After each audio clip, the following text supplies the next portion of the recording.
Hey team, how's it going? Back for another Team Training Tuesday. And tonight I thought I would talk about setting SMART goals, because earlier this week we talked about goals since it's a new month and a new time to kind of refresh, recharge, and decide how to attack this month. So let's talk about SMART goals and what exactly that means. So SMART is an acronym used by lots of different people, and I'm going to tell you what the letters mean to me, pulled from different sources. So setting SMART goals, it's S-M-A-R-T, and I've talked about this before, so this might just be a good refresher for you. It's always helpful to me.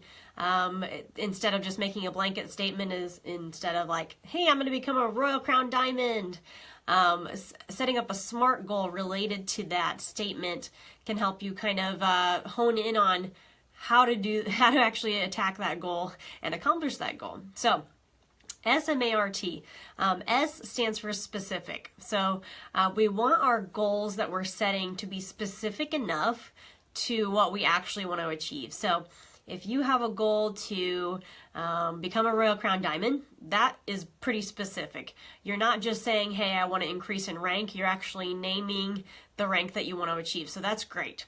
Now the M in SMART is measurable. So how do we measure whether or not we hit our goal? So again, back to if you want to become a Royal Crown Diamond, did you hit Royal Crown Diamond or did you not? You can measure that by kind of a yes or no.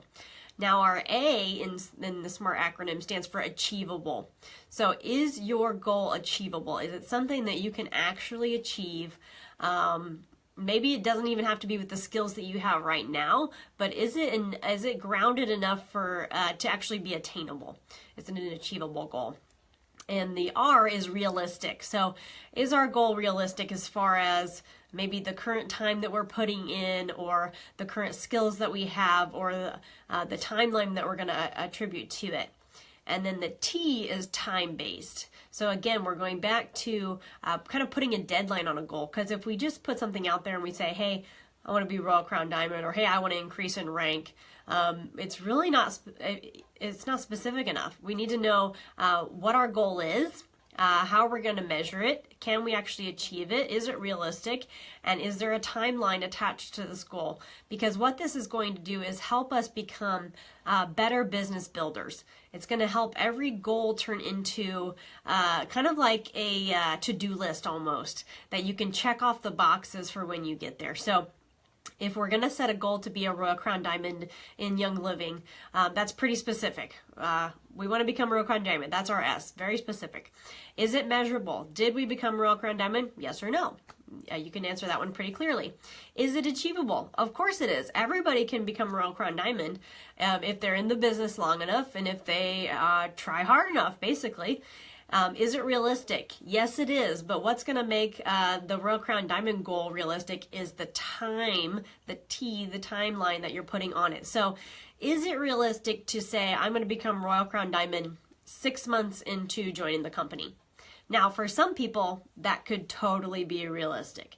For other people, that could be totally unrealistic based on your current life circumstances and how much time you actually have to work on your business. Now, there are multiple stories of people moving through the Young Living ranks in crazy timelines, and I know you guys have heard some of them too.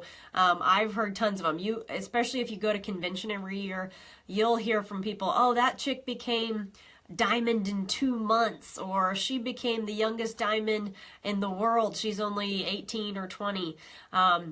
This person moved from, distributor to Royal Crown in 2 years.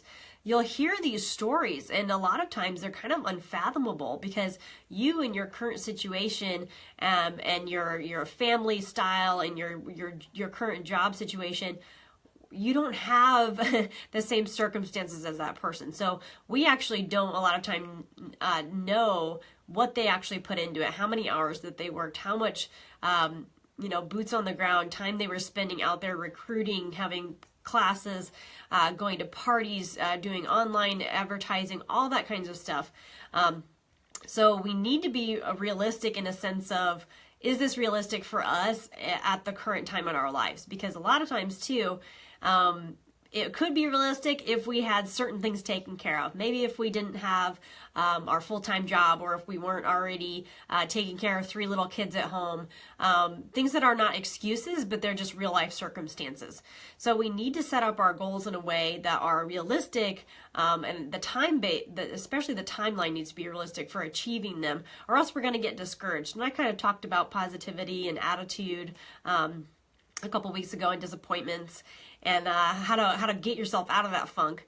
But setting SMART goals is a great way as well to avoid some of the disappointments, because if we set a goal that's either not specific enough, it's not measurable, it's not achievable, it's not realistic, and it's not time-based, we could be just setting ourselves up for disappointment, because we never know when we hit it. We are never satisfied with our work towards it, and we don't really have a plan in place to accomplish that goal.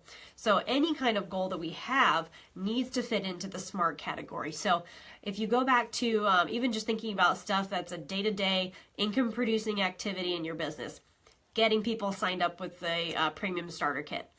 Now, how can we set a goal around getting people enrolled? Well, we can kind of set, there's lots of different goals we can set, but just an example would be to say, related to this Help 5 incentive that Young Living is doing. They're saying if you can get 5 people enrolled with the premium starter kit, or 5 of your current downline members that you enrolled onto Essential Rewards, your business is going to grow. So that in itself, they're already giving us a goal for what we can try to do on a daily basis. So let's take the enrollments with starter kits. Let's see if this fits into the SMART model. So the Help 5 incentive, does this fit into our SMART goal model? Is it specific enough? It's pretty specific. To get this incentive every month, this various incentives that they come up with, we need to help 5 people. So we need to help 5 people enroll with the premium starter kit. That's pretty specific. It tells us exactly what we're doing and how many people we need to help. So is it measurable? Yes, it is. Kind of a yes or no. Every person that you get signed up counts towards your 5 total people count. Is it achievable? Yes, it is, because people are already doing it. People in this group actually are doing the Help 5 incentive every month. It's definitely achievable. Is it realistic? This kind of goes back again to, I would say, base this one on your current situation. Do you have the skill set that you need and the time available to you to put into your business to get out there and talk to enough people to enroll 5 of them with a premium starter kit? That's only a question that you can answer. Now, I will say that it is realistic in the realm of Young Living, because a lot of people are already doing it. It might take some different skills. It might take some harder work. It might take some more hours spent on your business every month, but it's definitely realistic.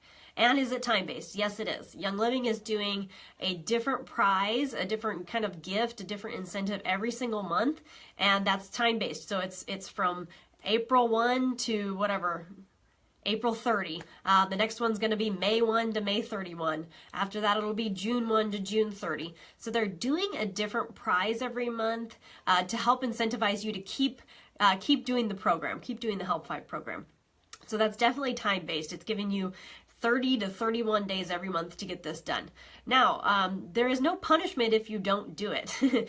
There is no one out there saying, hey, you didn't reach your Help 5, and this is, April 29, you didn't reach your Help 5, and now we're going to take something away. This is an incentive program, kind of a bonus structure that's available to us, and it has a timeline on it. So if you don't get it done in those 30 days, you know what? The worst possible situation is you try again the next month, and that's awesome. So setting up different SMART goals using the system, is it specific? Is it measurable? Is it achievable? Is it realistic? And is it time-based? Can help us really hone in on all kinds of different goals we have for our business, whether that's enrolling people or whether that's setting up conversations or coffee dates with 3 different contacts, whether that's trying to talk to 10 different people every week about the business or the products. We just need to set ourselves these goals in a specific way, specific, to make sure that we have a plan and they are specific enough and they are measurable, they are achievable, they are realistic, and they have a timeline on them, because that helps us know, are we achieving our goals?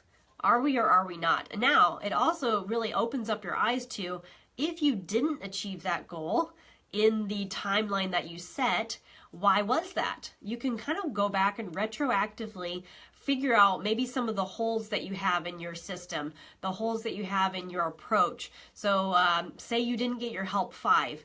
Maybe you were out there busting your booty and you still didn't get the 5 people either enrolled with the Premium Starter Kit or enrolled on Essential Rewards. Now, why was that? Did you not talk to enough people? Did you not spend enough time sending out emails or contacting your downline members about Essential Rewards?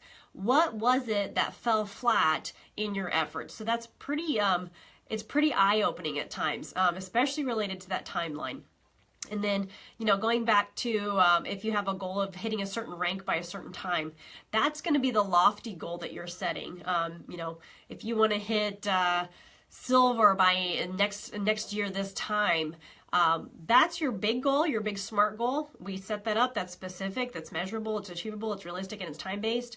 But now you're going to have a whole different layer of other goals that will get you to that top goal of increasing your rank. So it's only going to help us kind of break down into many chunks of what we need to do to attain those goals. So that's about all I can say about SMART goals. There's so many things out there you can read, but that's kind of it in a nutshell.